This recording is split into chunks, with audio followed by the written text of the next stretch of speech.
Bismillahirrahmanirrahim. Mathematics second year National Book Foundation.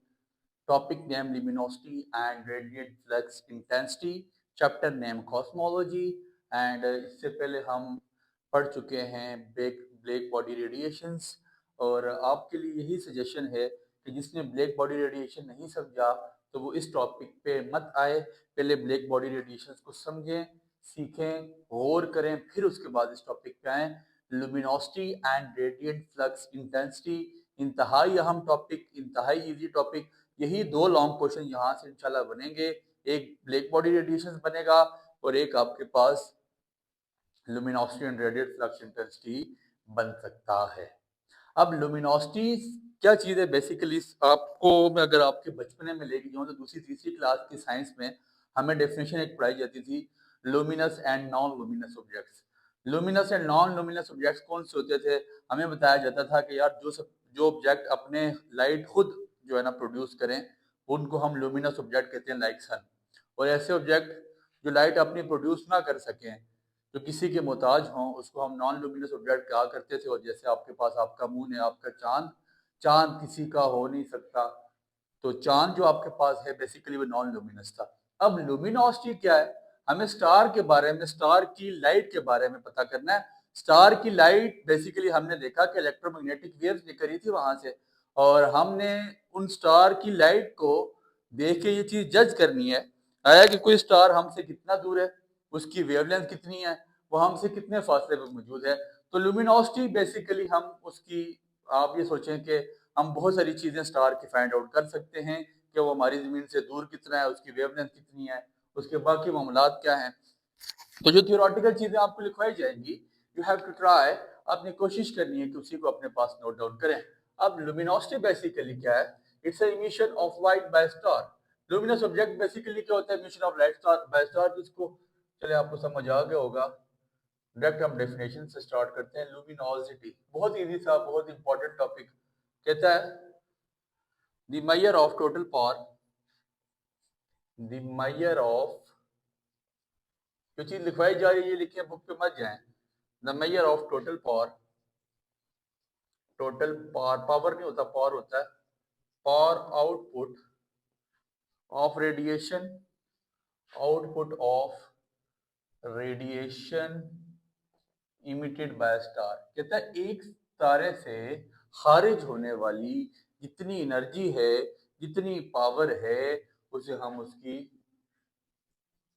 लुमिनोसिटी कहते हैं। क्या कहता है? The measure of total power output of radiation emitted by star. किसी भी सितारे से हासिल होने वाली या किसी भी सितारे से खारिज होने वाली जो लाइट है उसे हम क्या कहेंगे? रेडिएशन बेसिकली लाइट ही है, उसे हम लुमिनोसिटी का नाम देते हैं। लुमिनोसिटी को कैपिटल एल से डिनोट करें। लुमिनोसिटी बेसिकली क्या है? टोटल पावर, और आउटपुट है, आउटपुट एनर्जी है, basically energy per unit time. Luminosity is equal to energy per unit time. तो लुमिनोसिटी का आपको डेरिवेशन पूछे, आप बता सकते हैं इसकी यूनिट क्या होगी। एनर्जी की यूनिट आपके पास जॉल होती है, टाइम की यूनिट सेकंड है। जब ये ऊपर आएगा तो जॉल पर सेकंड हो जाती है। और ये इसको आप लुमिनोसिटी को वॉट में भी मेजर कर सकते हैं। ठीक हो गया। अब लुमिनोसिटी डिपेंड किस पे करती है? लुमिनोसिटी depends upon the temperature and area of the star, the temperature and area of star।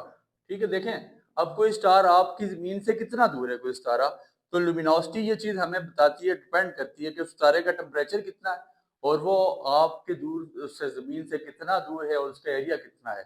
ठीक हो गया। तो जो बातें लिखवाई जा रही है इसी को लेकिन साथ साथ समझाया जा रहा है। The relationship between, the relationship between, the relationship between these quantities. कौन सी क्वांटिटीज? टेम्परेचर और एरिया ऑफ स्टार, इनके दरमियान जो ताल्लुक है ये बहुत इंपॉर्टेंट। आज से पहले ये टॉपिक आता था ब्लैक बॉडी रेडिएशन के साथ, बट ये ला आप लुमिनोसिटी में पढ़ते हैं। Relationship between these quantities called Stefan. बहुत इंपॉर्टेंट सर, इतनी दफा ये आ चुका है कि मैं आपको बता नहीं सकता। स्टीफन बोल्ट्जमैन,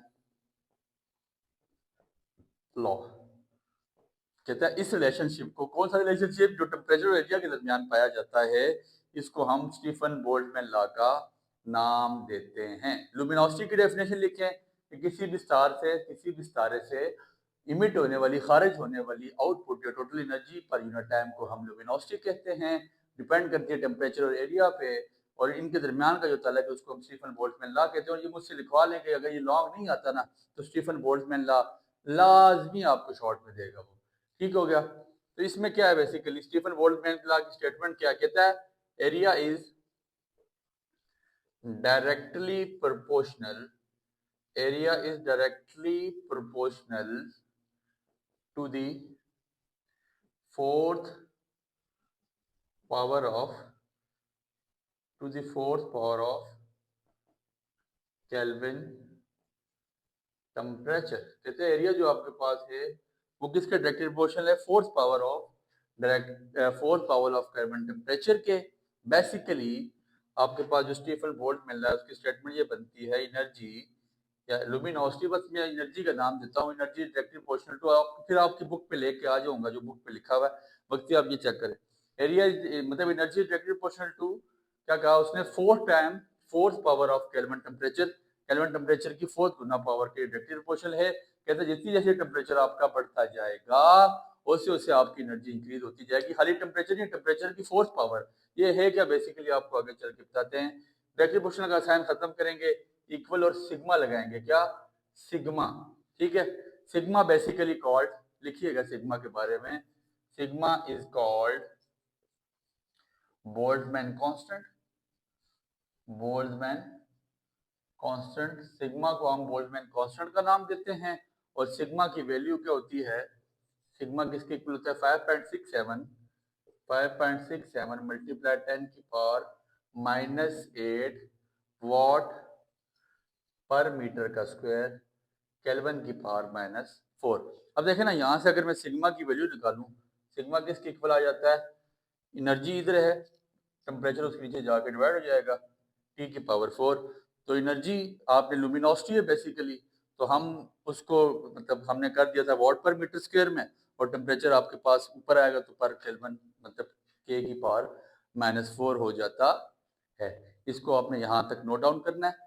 इसके बाद अगर हम इंटेंसिटी का नाम लेके चलें, इंटेंसिटी बेसिकली उसकी शिद्दत है, तो इंटेंसिटी का अगर हम लेके चलें तो इंटेंसिटी किसके इक्वल हो जाती है, यहाँ पे intensity is equal to energy per unit. आपकी बुक इसको पूरा ड्राइव नहीं कर रही तो मैं भी आपको मजीद तंग नहीं करूंगा। Intensity is equal to energy per unit area. तो मैं इंटेंसिटी की अगर मैं इसको लुमिनोसिटी की फॉर्म में लिखूं, क्योंकि एरिया तो इंट्रोड्यूस हो चुका है, यहाँ से एरिया सामने इसके साथ जाके मल्टीप्लाई, तो ये बन जाता है L is equal to area into sigma T की पावर 4। इसी इक्वेशन में लेके आ जाते हैं। मैं एनर्जी को चेंज करके लुमिनोसिटी में ले आया हूँ, एल की उसमें ले आके आ चुका हूँ। और एरिया मेरे पास किसके इक्वल होता है, मुझे पता है area is equal to pi r का स्क्वायर सिग्मा टी की पावर 4। ये आपके पास आपकी बुक वाली इक्वेशन निकल आ चुकी है, जो आपकी बुक पे निकली हुई है। मैं कोशिश करूंगा कि किताब को मत छोड़ूं, क्योंकि ये टॉपिक मजीद बहुत लेंथी है, इसलिए मैं आपको किताब से ही पढ़ाना चाहता हूँ। यहाँ तक इसको आप अपने पास नोट डाउन कर लीजिएगा। इम्पोर्टेंट टॉपिक, इजी टॉपिक, कोई इतनी मुश्किल नहीं। जो बातें लिखवाई जा रही हैं इन्हीं को लिखिएगा, किताबों से रट्टे मारने से परहेज करें। आपकी उसके लिए थ्योरी के साथ साथ कोशिश की जाती है कि लिखवाई जाए।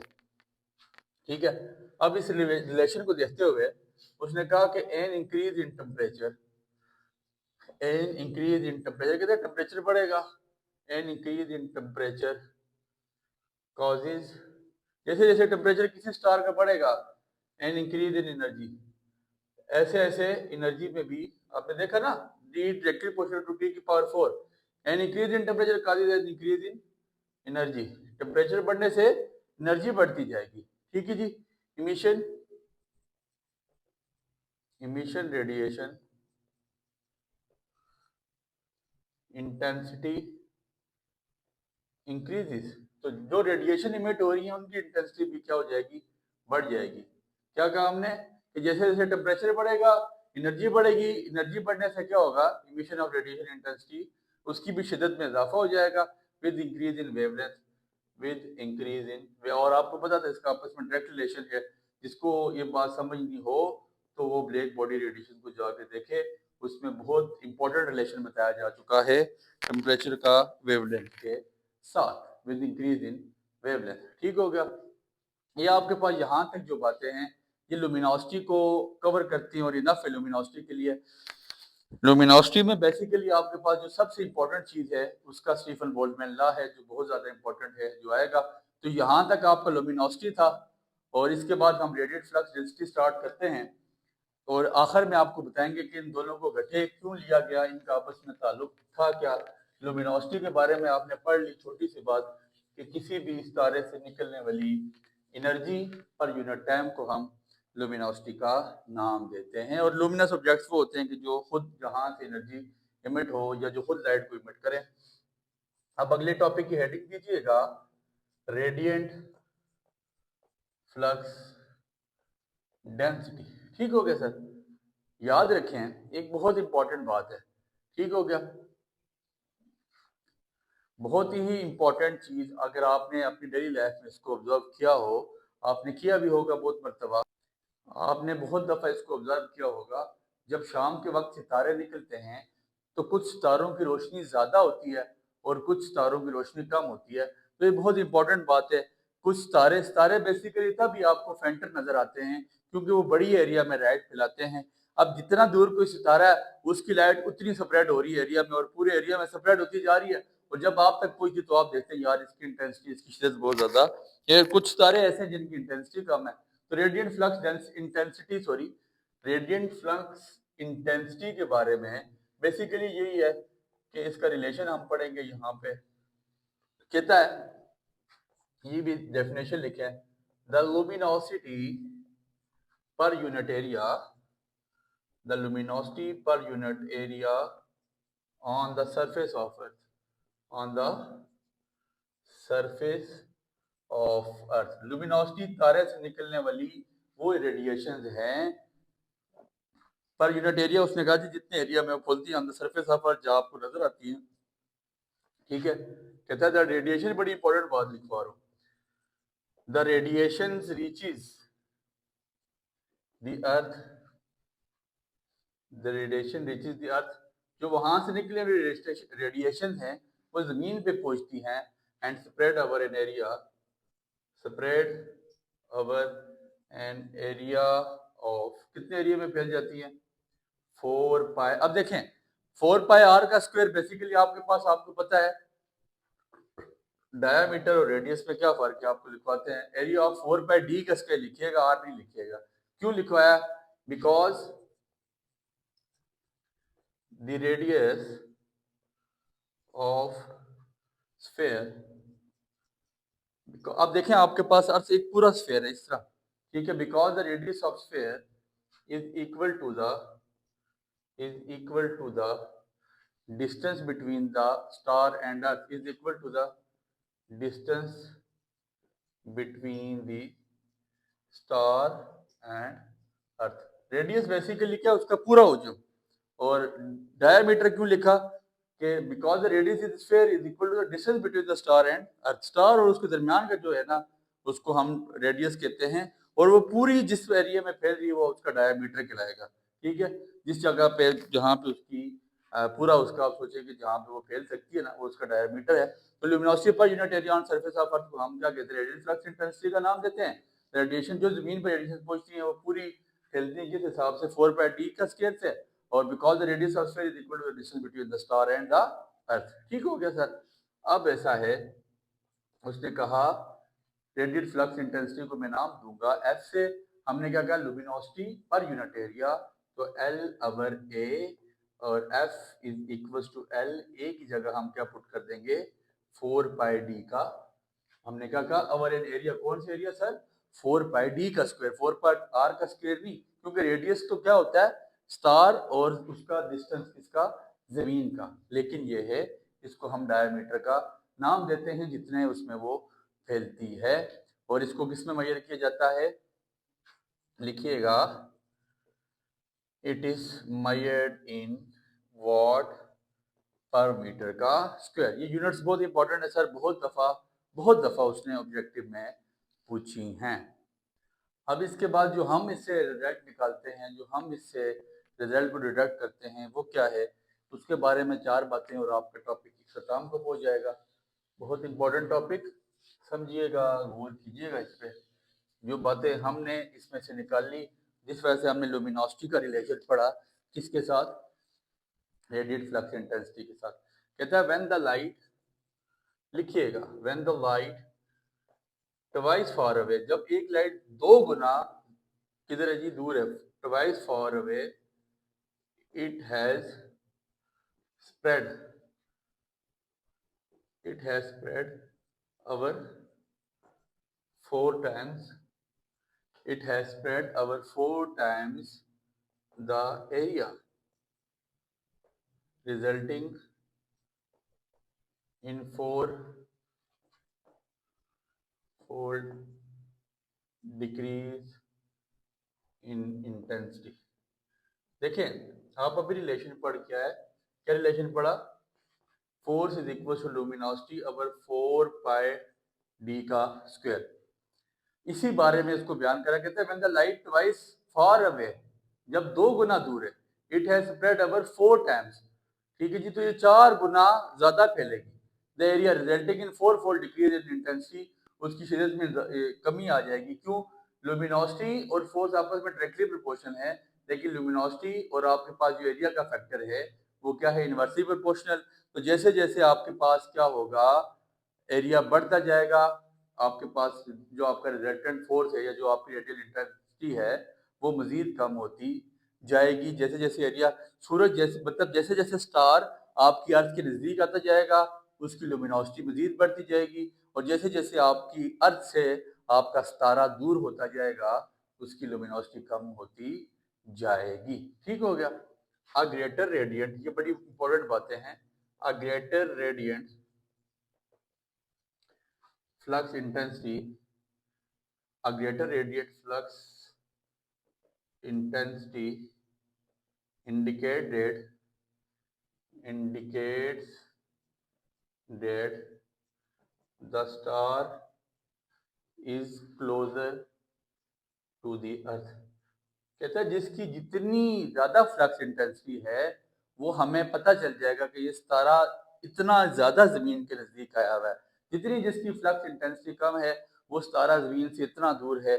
हम इसी चीज को जज करते हैं लुमिनोसिटी में। और आखिरी बात, द लुमिनोसिटी, ये बड़ी इंपॉर्टेंट बात जो जिस वजह से हमने सारे लेक्चर को पढ़ा, the luminosity is the total power of star, is the, ये बात आखिर में लाजमी लिखें। लुमिनोसिटी बेसिकली क्या है, किसी भी सितारे की टोटल पावर है, where is the radiant flux intensity, नाम से ही पता लग रहा है शिद्दत, is what is measured on earth. Luminosity क्या है, किसी भी सितारे की टोटल पावर है, और रेडिएंट फ्लक्स इंटेंसिटी क्या है, जो आप जमीन पे मेजर करते हैं, उसको हम रेडिएंट फ्लक्स इंटेंसिटी का नाम देते हैं। देखें, मेरे पास फॉर एग्जांपल, मैं क्रिकेट खेल रहा हूँ, मैं आपको सादी सी मिसाल देता हूँ, मैं क्रिकेट खेल रहा हूँ, मैंने पावर लगाई, मैंने छक्का मारा, मैंने हिट की। अब मेरी पावर जो होगी, फॉर एग्जांपल मेरे जो छक्का है, जो मैंने पावर लगाई, उसको मैं लुमिनोसिटी कहता हूँ।